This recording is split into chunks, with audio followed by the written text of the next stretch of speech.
आणि मी तसा कथाकार नाही जो केवळ नाचगाणी करून तुम्हालाच रंजन करून 2 तास तुम्हाला सोडून देईल. नाही, आपल्याला इथं अभ्यास करायचा आहे, अभ्यास करायचा आहे. अभ्यासाशिवाय परमार्थ नाही.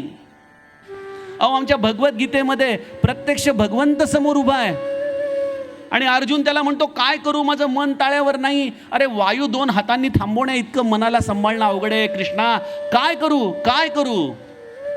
अभ्यास कर, अभ्यास कर, अभ्यास कर. सज्जनो, अभ्यास केला पाहिजे. का महादेव म्हणतोय सहस नाम सम सुनी शिवबानी. आणि यामध्ये लगेच माता पार्वतीचं कौतुक आहे की सगळं ऐकलं आणि ऐकल्यानंतर काय केलंय?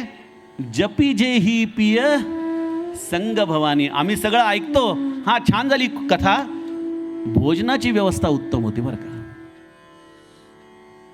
पार्वती मातेसारखी पोझिशन झाली पाहिजे. जपी जे ही पिय संग भवानी.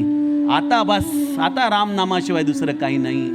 आता मी घेईन तर रामनाम घेईन. ही भूमिका भक्कम झाली पाहिजे. तर कथा ऐकली, नाही तर काय कथा ऐकली?